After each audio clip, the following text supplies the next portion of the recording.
Hi hello నమస్తే. ఇవాల్టి video వచ్చేసి ఇంట్లోనే నెయ్యి ఎలా తయారు చేసుకోవాలి ఈజీగా అనేది ఇప్పుడే చూసేద్దాం. చాలా అంటే చాలా ఈజీగా చేసుకోవచ్చు.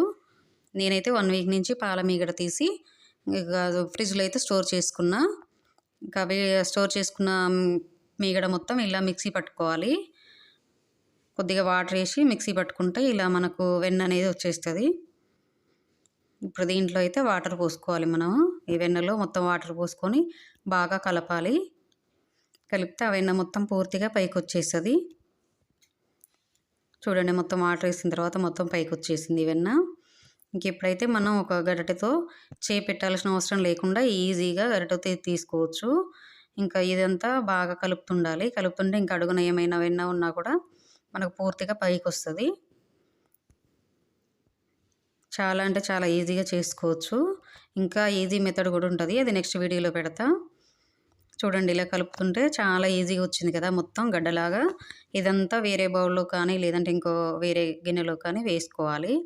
నేనైతే ఇంకా వేరే గిన్నెలోకి వేసుకొని దాన్ని కూడా తీసిన వెన్నను కూడా మళ్ళీ కడుక్కోవాలి. ఎందుకంటే అది మజ్జిగ వాసన అనేది రాకుండా ఉంటుంది. నెయ్యి కూడా ఫ్రెష్గా ఉంటుంది. సో ఇదంతా ఒక గిన్నెలోకి తీసుకొని 2 లేదా 3 సార్లు అయితే ఆ గిన్నెలో కూడా ఇప్పుడు మన వెన్న తీసుకున్న గిన్నెలో కూడా వాటర్ పోసుకోవాలి. దాని నిండా వాటర్ పోసుకొని ఇంకా మొత్తం కలుపుతుంటే దాంట్లో ఉన్న మజ్జిగ అనేది కొంచెం బయటకు ఆ వాటర్లోకి అయితే వచ్చేస్తుంది కదా, అప్పుడు ఆ స్మెల్ అనేది ఉండదు. ఇంకా సో ఇప్పుడైతే నేను ఇంతకుముందు చేసుకున్న నెయ్యి చూడండి. నేను నెయ్యి అయితే ఎప్పుడు కూడా బయట కొనను, ఇంట్లోనే తయారు చేసుకుంటా.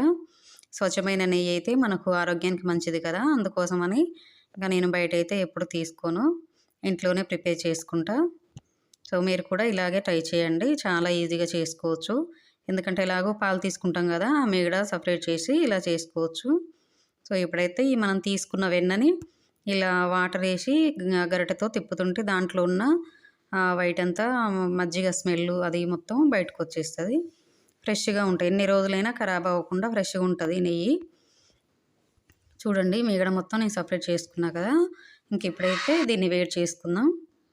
సో నేనైతే స్టవ్ మీద పెట్టా, ఇంకా హీట్ అవుతుంది. మనకు ఒక 20 మినిట్స్ అట్లా 20-30 మినిట్స్ పడుతుంది. ఎందుకంటే మీడియం ఫ్లేమ్లో ఇది కరిగేంత వరకు ఉంచి తర్వాత సిమ్లో పెట్టుకోవాలి. అప్పుడప్పుడు చూస్తుండాలి మధ్య మధ్యలో, లేదంటే అది మాడిపోయి ఇంకా నెయ్యి అయితే నల్లగా వస్తుంది. అందుకోసమని మనం దగ్గరుండి చూసుకోవాలి. సో ఇక 5 నిమిషాల తర్వాత అయితే ఇలా ఉంది. చూడండి నెయ్యి ఎంత బాగుందో. మనం బాగా కాస్తేనే బాగుంటుంది, లేదంటే మామూలుగా అయితే స్మెల్ వచ్చే అవకాశం ఉంటుంది, ఖరాబ్ అవుతుంది. నెయ్యి అనేది బాగా వేడి చేసుకోవాలి, అప్పుడు ఫ్రెష్గా ఉంటుంది నెయ్యి. చూడండి ఎంత బాగుందో. మీకు నచ్చినట్టయితే లైక్ చేయండి, షేర్ చేయండి, సబ్స్క్రైబ్ చేసుకోండి. Bye friends.